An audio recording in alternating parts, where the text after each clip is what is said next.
1 घंटे की जर्नी के बाद हमारी ट्रेन ख़राब हो गई। आगे जाके हमें ट्रेन स्विच करनी थी जो ऑलरेडी बुक की हुई थी, वो भी ट्रेन मिस हो गई हमारी। और रात को 12 बजे तो वैसे ही सारे स्टेशन बंद कर दिए जाते हैं। अब हम हो गए परेशान कि अगली भी ट्रेन मिस हो गई, अब हम कहाँ गए। हम आगे स्टेशन पहुँचे, हम लेट पहुँचे स्टेशन, हमारे साथ और भी फैमिलीज़ थी।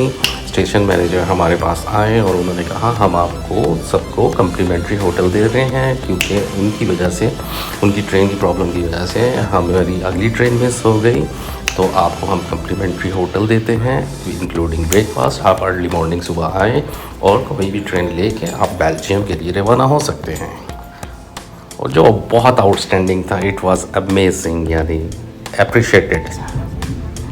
और फिर हम सुबह 9 बजे आराम से होटल से निकले, ब्रेकफास्ट किया, टका के ब्रेकफास्ट किया और आए, ट्रेन पे बैठे और बेल्जियम के लिए रवाना हो गए। बहुत ही मज़े का मौसम हो गया था। पेरिस में बहुत गर्मी थी, पूरे फ्रांस में बहुत गर्मी थी, लेकिन यूँ ही हम बेल्जियम पहुँचे, आउटस्टैंडिंग, कुछ मज़ा आया, ठंडा ठंडा फील हुआ कि हाँ यार कोई अच्छी जगह पे आया, सुकून मिला कुछ। लेकिन बेल्जियम का जो स्टेशन था उससे सन्नाटा पड़ा हुआ था, कोई बंदा नज़र नहीं आ रहा था। कहाँ है, ऐसे लग रहा है कोई सो रहे हैं सारे के सारे, या पता नहीं कौन से गांव का स्टेशन है। But it was very good. The weather was that time outstanding, outstanding. पूरे पेरिस में, पूरे फ्रांस में ऐसा वेदर मुझे नहीं मिला जहाँ सा बेल्जियम में मिला। अमेजिंग।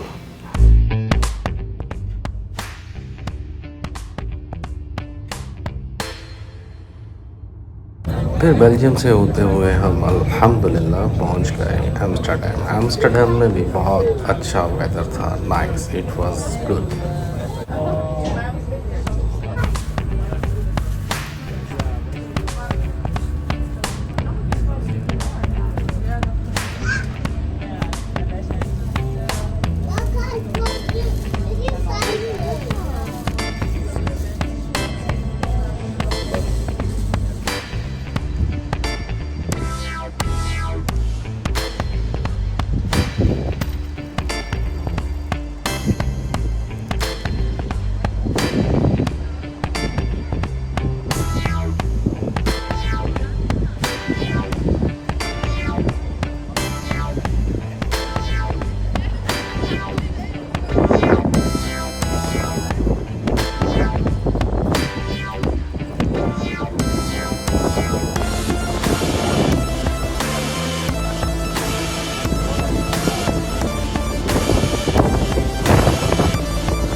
भूख बहुत लग रही थी, खाने की तलाश जा रही थी, कुछ नज़र नहीं आ रहा था, डिसाइड नहीं कर पा रहे थे क्या खाएं। फिर एक नज़र में हमें न्यूयॉर्क पिज़्ज़ा और नज़र आया।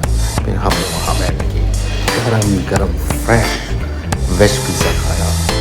टेस्ट अमेजिंग था, आउटस्टैंडिंग।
अगर ये आपको वीडियो अच्छी लगी हो तो सब्सक्राइब, लाइक और शेयर करना और स्पेशली बेल बटन दबाना ना भूलिएगा। इस तरह आपके भाई को थोड़ी सी मोटिवेशन